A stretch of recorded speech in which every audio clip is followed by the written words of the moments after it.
कृष्णा, राधे राधे आप सभी को। हम बात करते हैं गणगौर व्रत की, जो कि 21 मार्च दिन शनिवार को रखा जाएगा।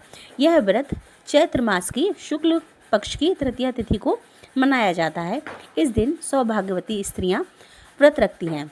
कहावत है कि इस दिन माता पार्वती ने भगवान शंकर से सौभाग्यवती रहने का वरदान प्राप्त किया था तथा पार्वती माँ ने अन्य स्त्रियों को भी सौभाग्यवती रहने का वरदान दिया था।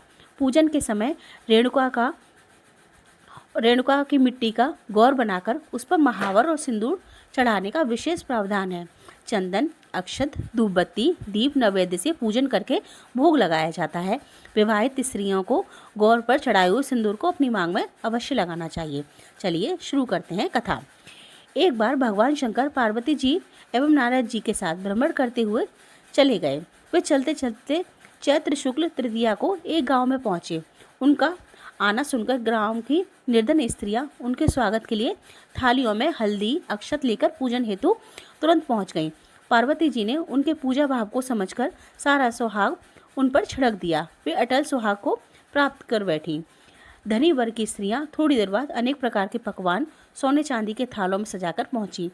इन स्त्रियों को देखकर भगवान शंकर ने पार्वती जी से कहा, तुमने सारा सुहाग रस तो निर्धन वर्ग की जो स्त्रियां थी उन्हीं को दे दिया है, अब इन्हें क्या दोगी? पार्वती जी बोली, प्राणनाथ, उन स्त्रियों को ऊपरी पदार्थों से बना रस दिया है, इसलिए उनका रस धोती से रहेगा, परंतु मैं इस धनी वर्ग की स्त्रियों को अपनी उंगली चीरकर रक्त का सुहाग रस दूंगी, जो मेरे समान सौभाग्यवती हो जाएंगी।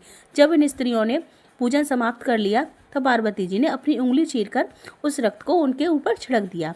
जिस पर जैसे छींटे पड़े उसने वैसा ही सुहाग पा लिया। इसके बाद पार्वती जी ने अपने पति भगवान शंकर से आज्ञा लेकर नदी में स्नान करने के लिए चली गईं।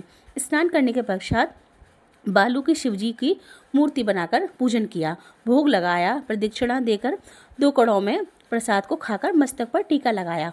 उसी समय उस पार्थिव लिंग से शिवजी प्रकट हुए और पार्वती जी को वरदान दिया, आज के दिन जो स्त्री मेरा पूजन व व्रत करेगी उसका पति चिरंजीवी रहेगा तथा मोक्ष को प्राप्त होगा।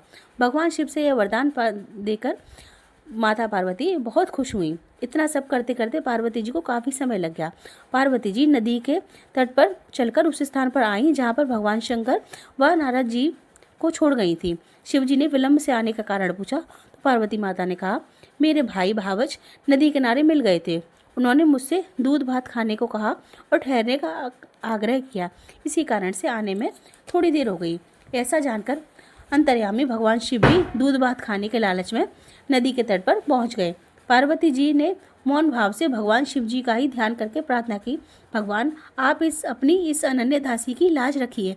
प्रार्थना करते हुए पार्वती जी भी उनके पीछे पीछे चलने लगी। उन्हें दूर नदी तट पर माया का महल दिखने लगा।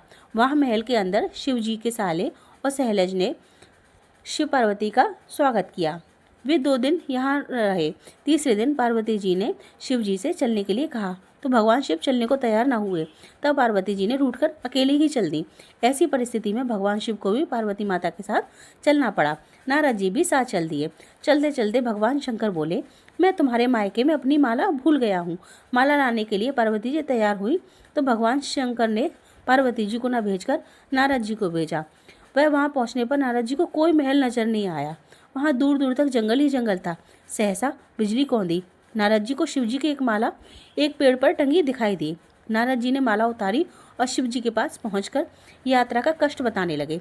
शिव जी ने हंसकर कहा, यह सब तो पार्वती की ही लीला है।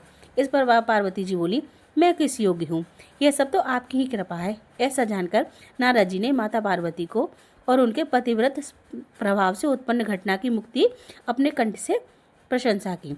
जहाँ तक उनके द्वारा पूजन की बात को छिपाने का प्रश्न है तो वह भी उचित ही जान पड़ता है, क्योंकि पूजा छिपाकर ही करनी चाहिए। चूँकि पार्वती माता ने इस व्रत को छिपाकर किया था, उसी परंपरा के अनुसार आज भी पूजन के अवसर पर पुरुष उपस्थित नहीं रहते हैं। इसी तरीके से गणगौर व्रत और उसकी कथा हमारी समाप्त हुई। तो आप सभी को गणगौर व्रत की हार्दिक शुभकामनाएं। राधे राधे।